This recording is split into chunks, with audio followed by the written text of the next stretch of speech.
What is going on, guys? Jack here, and welcome back to episode number 32 of Part 2 Primera. Today, we have a transfer special once again. If you were here yesterday, you know what's going on today. If you weren't here yesterday, 52 minutes of goodness awaiting you to watch before this. Today's episode is not going to be as long, so for those of you who like to try and watch videos on your lunch break, things should be a little easier today. But we've done the groundwork today. We're going to be going through probably the next month or so of kind of pre-season, getting some transfers done, some early business, and well, our business is starting already because Thierry Correia is joining us from Benfica, the Portuguese right-back, who can also play left-back. Not particularly crazy defensively, but one area of the pitch where, of course, we are looking to shift on some players is the fullback position. Kofi last year was our kind of versatile fullback option. By comparison, if we just look at Thierry here, you can see he's just a significant upgrade. He is joining us on loan for the next 2 years. We are paying his wages of £18,000, which, I mean, it's not a small sum of money. It's going to make him one of the bigger earners at the club. But I think one thing we've got to realise here as we look to move forward is teams are going to expect us to pay them a lot of money, and players equally are going to expect us to pay them a lot of money when it comes to their wages. We are now a team in the Champions League. The budgets have gone up. I've got to use that. I've got to realise and accept that, you know, the wage structure as it currently stands isn't going to sustain a Champions League team. So Thierry's going to join us. We are going to confirm that one. And well, you may have spotted here, Herrero and Kofi both leaving us for a combined total of 720k. It's not a monumental sum of money, but it's some good cash for players who just didn't play this year. I am looking at one other fullback option with that going on, and that would be Vinagre here, who, of course, is a former Wolverhampton Wanderers player. He has been playing in Croatia. He hasn't got a work permit to play in England. As a result, we are trying to snap him up at the end of his contract. He has not asked for a small amount of money, but if we could get him in, that would be two massive things on my wish list kind of ticked off. Two really good fullbacks, one right back, one left back. It'd be great if we could get it done, especially because it would be a free transfer. Unfortunately, some teams have come in, so it's perhaps not going to be that straightforward. But anyway, I'm going to be playing through the pre-season. Of course, you watched last episode, you'll know that we're looking for a centre defensive mid. People raised a really valid point last episode about the fact, Jack, why are you training Martinez to play as an inside forward? Why not play him as a winger on the right and then retrain Avramides? You know what? I'm going to be honest, I can't give you a good reason. There is no good reason not to play Avramides on the left as the inside forward. So we're training him to play the new position. Hopefully he picks it up by the start of the season. If that doesn't happen, we will cross that bridge. Maybe Hardy comes in. Maybe we just throw him in that position to learn it that little bit quicker. What that does mean is Martinez could end up starting for us out on the right-hand side as a winger. He's really, really good at this, besides his crossing and some of his mentals lacking for the role a little. But yes, the ball-winning midfielder role is a big one for us. Equally, I think maybe looking at a new right winger or maybe a winger who can play both sides. Both Martinez and Avramides can play naturally on the right. I'm still going to train Martinez to play on the left just because I like to have the ability, you know, to switch the wide men around. I think that versatility is always really nice. But yeah, that's what's going on. It's the 9th of June. I have renewed some youngsters' contracts. There were a couple of really good kind of players in the youth setup whose deals were running out, so we've renewed those, which is great to see. Players like Pettersson have extended their contracts. Correia as well. You may remember this guy. I still don't know what we're going to do with him. At 19 years old, I feel like I need a plan. And whilst I look at his polygon and I think he should be a centre-back, I just hate the 8 heading. I hate the 8 heading. I don't know if I could have a player with 8 heading at 19 play centre-back for us. We'll keep an eye on him. We'll see how he develops. I think he is a player who is good, has some good potential. Whether or not that potential that he showed that I thought would make him a first-team player will still make him a first-team player now, given the progress we've made, I suppose remains to be seen. But anyway, enough talking. As I said, today's episode is going to be a little snappier, a little quicker. Let's see how we get on. I'll come back when exciting stuff's happening. Okay, so last episode we talked about Bruno Paz potentially leaving. We have had an offer. I have negotiated it. £400,000. It's not a small sum of money considering we brought him in for £20,000 and this year he played 3 matches. I think that's some pretty good business. It's not the kind of money that we're going to look to reinvest, and it's not the kind of money that's going to help us overhaul our team to a massive degree, but at the same time it's certainly going to help just managing squad playing time, keeping players happy. He's the kind of player who I'd love to, have and be able to give game time to, but he's just not good enough. Okay, and as I hit continue just once more, Gabels, can't get an offer for him. He's probably going to be sticking around as things stand. But Kofi and Herrero are on their way out. Again, squad players, I don't feel like we really need them. If we were later on in the transfer window, I'd certainly be, having a replacement player ready to step in before confirming these deals. But given how early it is, given the fact it's still June, the transfer window doesn't open for 2 weeks. We don't need to worry about that just yet. Now, unfortunately for us, Vinagre is not going to be coming our way. He's going to Bordeaux. I'm not entirely surprised he's turned us down. Bit of a shame. He would have been a super useful player. That does mean that we are going to have to try and eye up a Tony Herrero replacement. I have just spotted on the calendar, I don't know why it's not here. If I hit continue, it might appear. The Champions League draw, I believe, is happening very, very soon. So we may be back for that in just a moment. Now, I will admit, a little bit confused. I don't know how I've confused myself here. We don't have any qualifying rounds for the Champions League because of Spain's ranking. We enter at the group stage. We will be a lowest seed. So, yeah, there's actually no Champions League action today. Back to searching for players. So one player who has popped up on my radar is Jordi Mbula. He would be perfect for us. He can play on the right, he can play on the left, he can play as an inside forward or as a winger. He's Spanish, he's young, he's hungry. He's also valued at 22 million with an asking price of 20 million. I don't have that kind of money. He moved to Wolfsburg for 4.3 million 2 years ago, and he scored 6 goals in 2 seasons. I do not know how they can expect 5 times the return they paid for him. The hunt goes on. If you were wondering, Jose Domingos, remember him, the goalkeeper? Apparently he's had a fight off the back of another one of our bids being rejected. I mean, we're just going to keep stirring the pot. Just put in another bid. I can't really afford to pay more than 4.5 million for him. Maybe he can force the move. They rejected it again. We'll try again in a week. We'll try again. Look, eventually they're going to break Bordeaux. I say Bordeaux. No, it's Toulouse. Bordeaux stole the other guy. The French teams, they're annoying me. I want their players. Okay, everyone, we are here, the 1st of July. Now it begins, really. I mean, it's already begun. We've got players joining us. The transfer window swung open. Correa has joined us to become this dream squad player that I need, the right-back/left back specialist, but perhaps more excitingly, players who we haven't already seen today. Javi Puado has joined us from Manchester United. Of course, he is a little Spanish striker. Not a bad little player at all. Adds a little bit of squad depth there. Willy Cambuala has joined us as well. Of course, again from Manchester United, a good centre-back with a very, very bright future ahead of him. Let's get him training as a ball-playing defender. Hopefully he's going to develop into a little star. He looks like he could be really, really good with some great potential. And we've also got Bruno Trigo joining us. Of course, we agreed to sign him last episode. In terms of where he's going to play, he's not going to be the defensive midfielder who starts for us this year. But if he could develop a little bit, I definitely think he could take up that mantle going forward. So with that in mind, he is lacking a little defensively for a defensive midfielder. So that is where we're going to put our focus into him. We'll send him on a language course as well. Why not? And he is going to go and play with the under-19s. What squad status did I sign him to play in? Why is he unhappy? Why?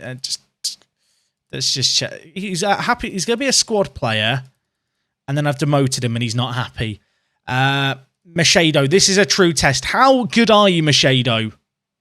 Not good enough. Right, Trigo, you'll be back immediately. We'll re-promote him. I mean, he is kind of the Bruno Paz replacement, really.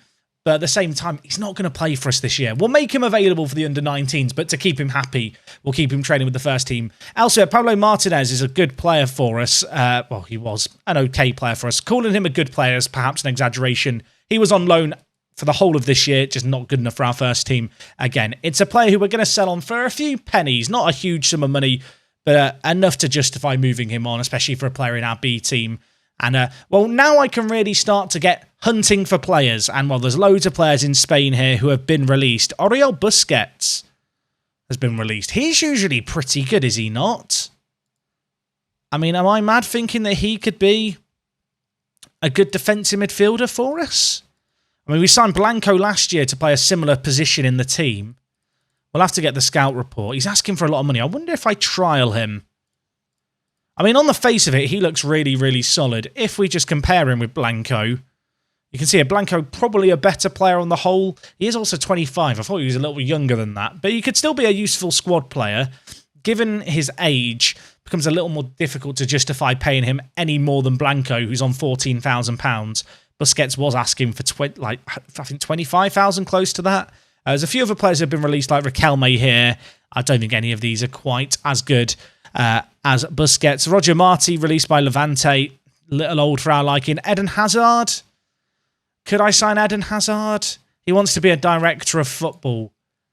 Yeah, okay, well, that's not... I mean, he's retiring. He's retiring in 2 weeks. I'm not giving him a 2-week contract. He's off the table. One thing this does mean, though, is if we go to the player search screen, and I think I already have it set up. I don't. Wait, Curtis Jones is transfer listed for 15 million.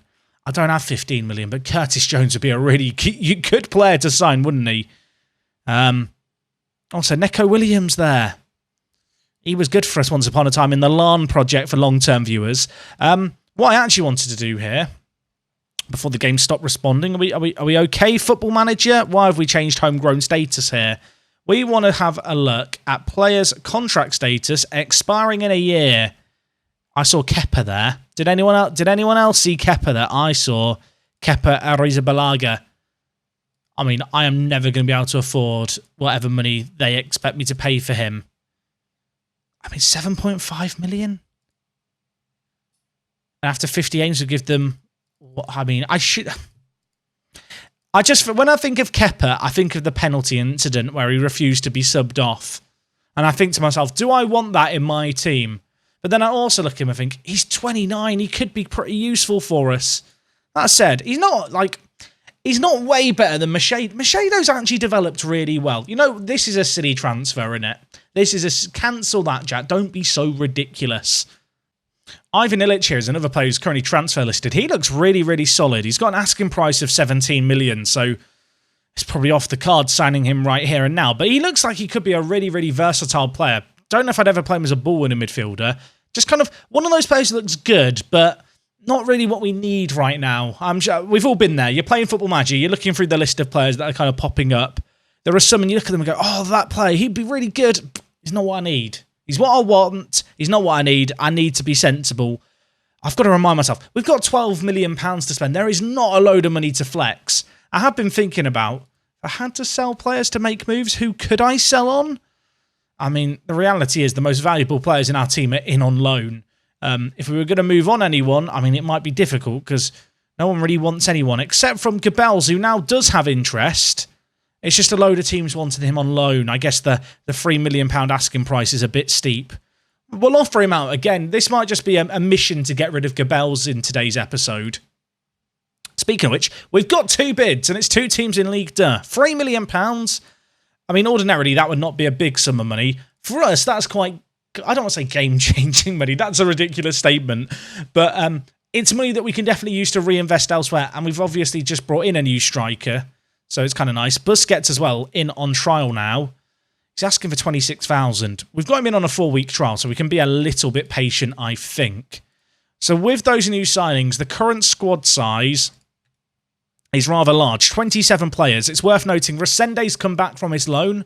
I think I'm willing to give João Resende regular first-team football this year, potentially on off the bench. If we just compare him with Gabels, I mean, you can see here, he is better than Gabels. He has developed really, really well in a year. Maybe I was wrong to loan him out last year, to be honest, although he wouldn't have got any game time in a similar way to Gabels didn't get any game time. But no, he's a really good player to have back in the team. Of course, Javi Puado has also joined us. So Gabels moving out for 3 million kind of just makes sense at this point. We play with a singular striker. We don't need a load of strikers.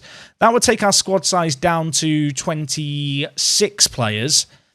I'm looking through kind of all the positions here. If we just move Busquets to the B team just for now, just while I kind of evaluate the team. So Gabels could be on his way out. Cabanzon, we could possibly sell. We talked about homegrown players last time, but if Jorge Calderon is going to be promoted to the first team, that kind of addresses that problem there with the lack of homegrown players. Cabanzon's good. He's not really good enough for where we want to be heading, though, is he? Let's offer him out for 650k. Transfer list him, see if we get any nibbles. We'll also move him just for the sake of squad organisation now to the B team. Can I move him to the B? Why can I not move you to the B team? There must be a reason. I just don't know it. But Cabanzon, He's probably out of there. Bicho is fit again. He's recovering from his broken leg. I say he's fit again. He's still going to be out for 3 to 6 weeks with it, but like at least he's training with the team again. As centre-back, we've got Valles, Marsa, who can obviously slot in there if need be, Basia, Onana. I mean, looking at that, we probably do need a little bit more in the way of depth at centre-back, don't we? We've got Rojas, Velez, Basia, Onana. Maybe we're okay. It's just that there's quite a lot of overlap there in terms of positions. Of course, we've got in Correa now, who can play left back and right back. So we'll put him into the bench of kind of my tentative 11 here. And it doesn't look too bad, does it? I think this is looking okay all of a sudden. Maybe I'm just kidding myself here. Definitely more players we can move on, though. Rodrigo Fernandez. I think Rodrigo Fernandez is good enough for the bench. And then as things stand, maybe, just maybe, Resende, you're not playing defensive mid, but maybe I could just about squeeze Resende onto the bench as the backup striker this year. Then we have Atakovic, who is our centre attacking mid cover. Hardy is kind of the wide player who can cover a load of spots. Kind of wouldn't mind another wide player on the bench. We're obviously lacking in left attacking mids as things stand, although a couple of players are training to play there. We've also got Javi Puado as well, who I should probably just compare to Resende real quick. See, it's weird. Resende is probably the better player in terms of if you were to just look at the polygon, but when you look at it like this, the mentals definitely go to Javi Puado. I'm trying to work out if there's a way to get both of them on the bench, but I don't think there really is. But Javi's kind of versatility to play a load of positions, I think I'm going to lean towards him over Resende, but I definitely want to give Resende football just to see if he can develop. I mean, the more I look at this team and the kind of situation we're in, we've got 27 million in the bank, maybe 15 million in transfer budget if Gabels moves on. We're going to have a little bit of money to spend, but realistically, there's not going to be a massive overhaul possible here. I think the big thing on the shopping list is a defensive midfielder of some kind. Of course, we have got Busquets, so I do like... I like the idea of trying to make something a little more of him. I guess the question mark becomes, is he good enough? I mean, the fact he's yet to play for Barcelona's first team at all maybe leads me towards saying he's probably not.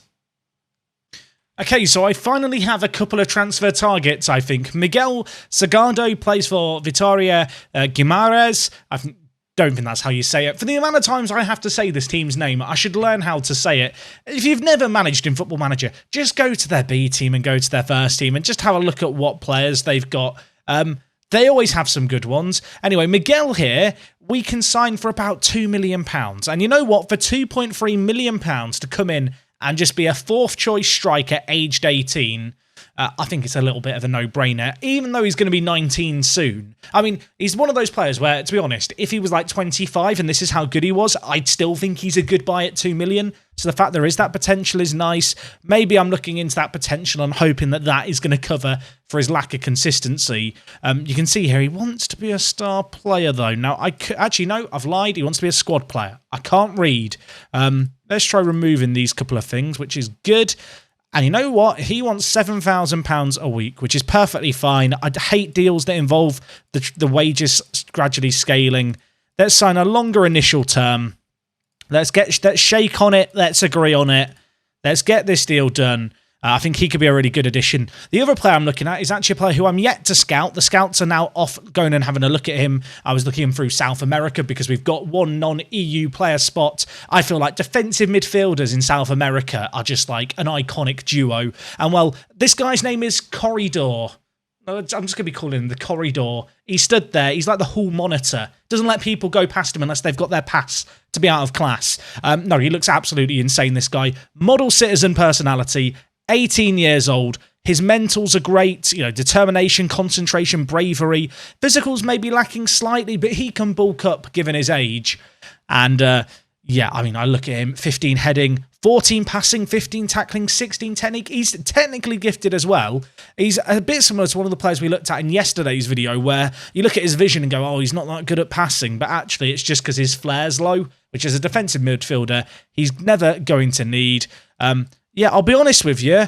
I'm a very big fan. I think as a ball-winning midfielder If we can get it done, he could be the one. They've agreed a bid of 8 million. That is 5 million this year, then 3 million spread over 3 years. So 1 million every 12 months for a 3-year period, which is obviously the kind of wage, well, not kind of wage, the kind of transfer that I'm more than willing to, stomach. Obviously, we are going to wait for the scout report before we sign off on any deal. I also want to bump up this release clause a little bit more. He's asking for not a great deal of money for a player I think is going to be a regular first-team player for us. I want this man. I think he could be the solution to a lot of our problems. He looks really, really good, doesn't he? Like, really, really good. I'm a fan. I'm starting the Ellis Corridor fan club right here and now. Now, another player who's popped up on my radar, and I think we looked at him previously, was Juan Benitez. I'm 99.9% sure we looked at him in a previous episode. He popped up in my kind of, scouting meeting recommended players. I did not realise that he has part Spanish nationality, so he would not count as a foreign player. He was playing for Sevilla. I probably should have known that anyway. At 18 years old, I don't think he'll play in the first team, at least for the first year. But if he wants to join us as a breakthrough prospect, I will treat you with more love and care than Sevilla ever did. I should have locked in the minimum release clause because you can see now he's counted it downwards. Look, Juan Benitez, I'll give you this money. It's not a small amount of money. There is also Nico Serrano here, but I do still need a wide player. If we end up signing Corridor and Salcedo, that would be kind of the two, I suppose, defensive midfielder and kind of centre-back positions sorted. I think the immediate attention then would shift towards a wide attacking talent. We need to make sure these deals are done first. You can see Gabel's still not left the building just yet either. But no, I feel like we're making pretty good early progress here, only a week into the transfer window being open. I think Corridor could be the one. Now that I think about it, we should up the scouting priority. Okay, he's actually agreed to sign for us, and the scout report's come in. And it's upsetting. Oh, it's upsetting. He's not very adaptable, but he's inconsistent and injury prone. But he's a model citizen. I'm going to delay it. I thought he was the one. I was starting the fan club and everything, and then the worst possible things pop up. Injury prone, inconsistent. I know someone sat there thinking, I've just pissed off all the players. I'm not even reading what I'm clicking. I know someone sat there thinking, well, at least he isn't, disliking important matches. You don't know if a player likes important matches or not until they turn 23 in game. I'll tell the players, I won't change the expectations. Right.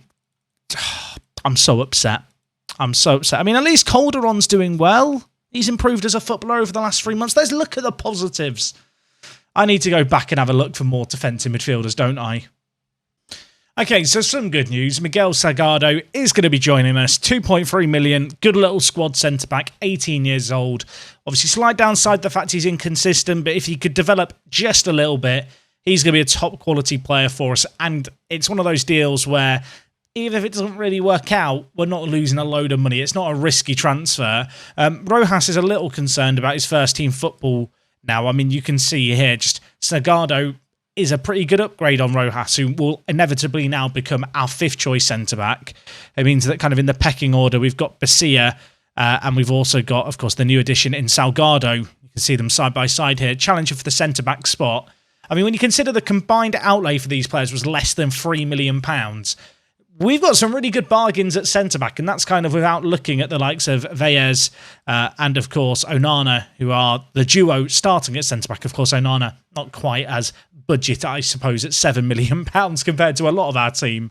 But no, I think we can have a big tick off our kind of need list. The centre-back position is solved. I just need Blanco to tell Rojas not to worry about being replaced, even though he kind of has been replaced, which we've dealt with. I do also need to make a decision on Oriol Busquets. Obviously, I thought I had the defensive midfielder position sorted with Corridor.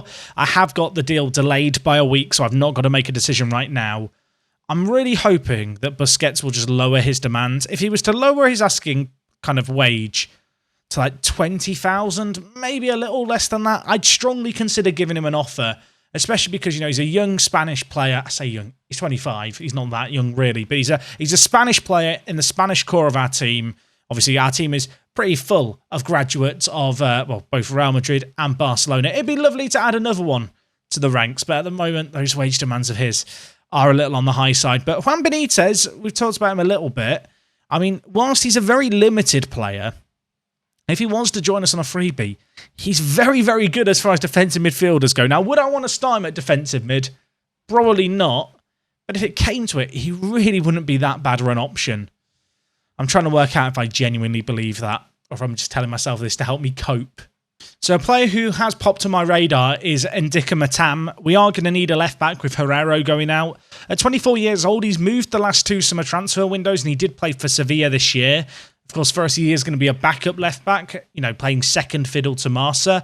His wage demands aren't going to be too extreme. He's valued at 6 million, but their asking price for him is only 3.4.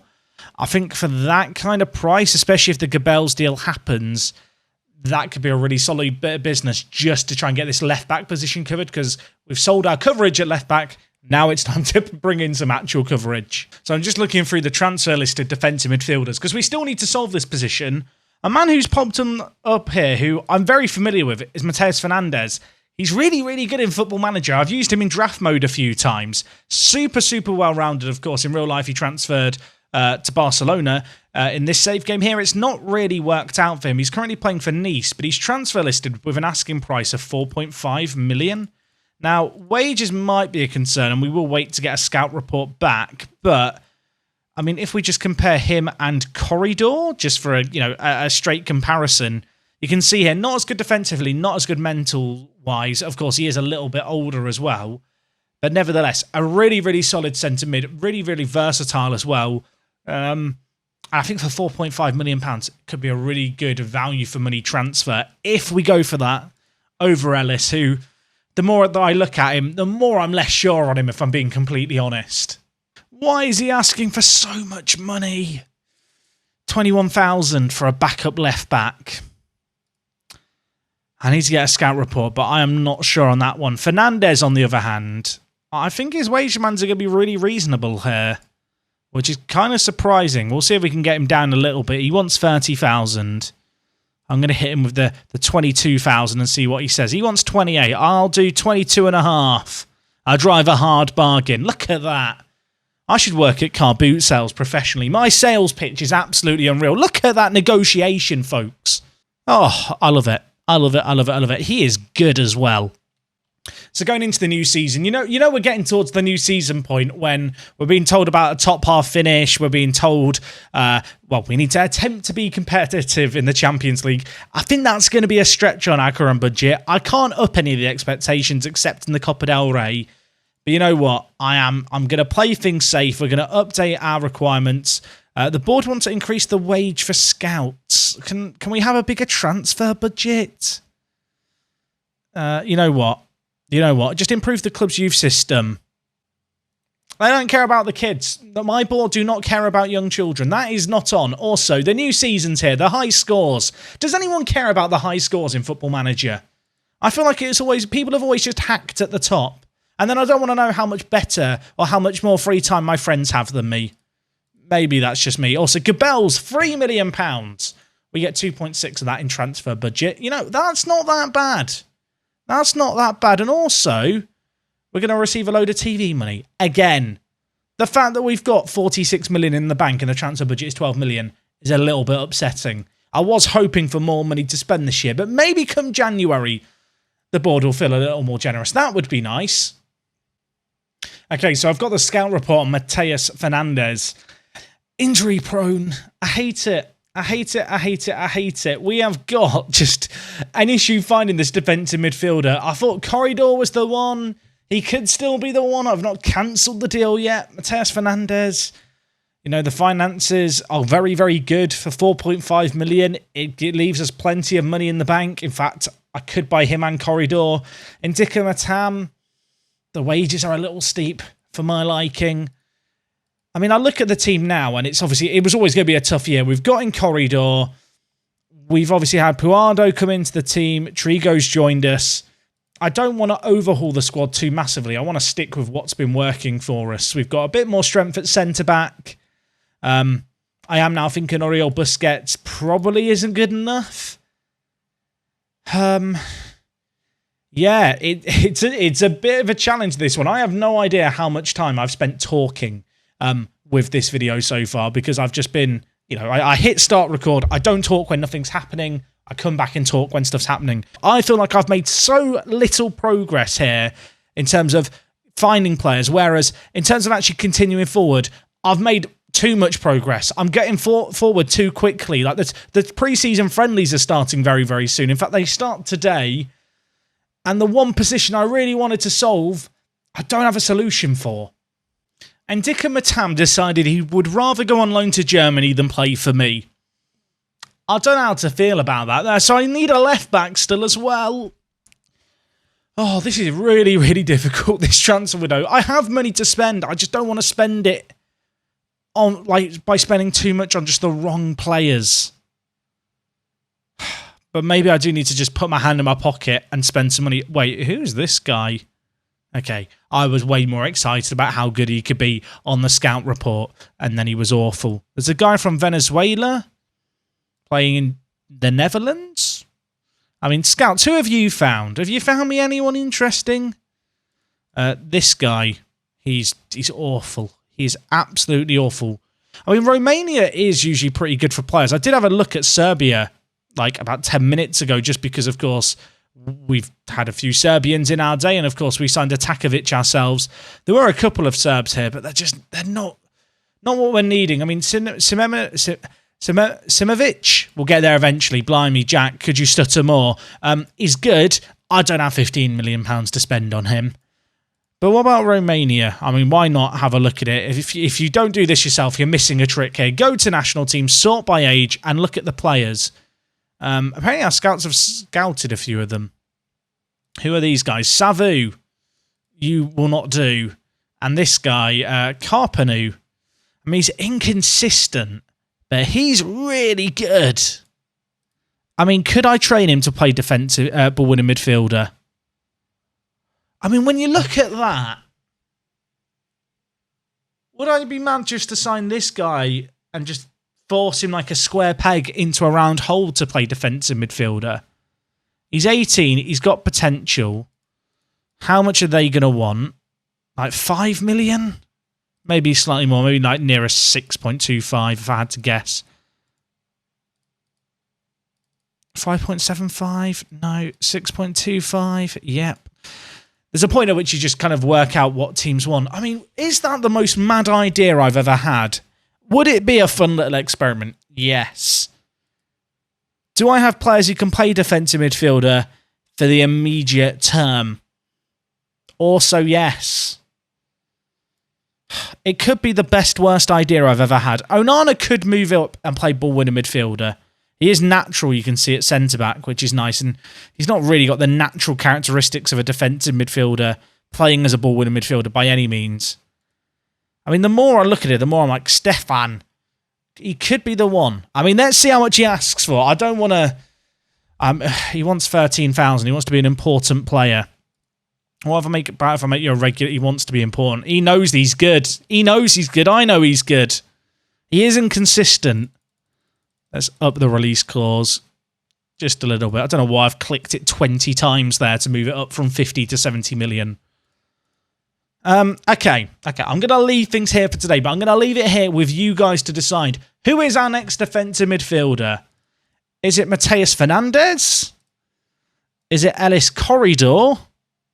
Or is it the wild card? Is it Stefan? For me, I think it's between Corridor and Stefan, and I think I'm just in love with Stefan. The man's got 20 aggression with 18 bravery, 18 teamwork, 17 work rate, and his physicals are bananas too. I mean, if you think it's a terrible idea, talk me out of it. If you think that me playing Stefan here as a ball-winning midfielder could be a stroke of genius, encourage me, empower me.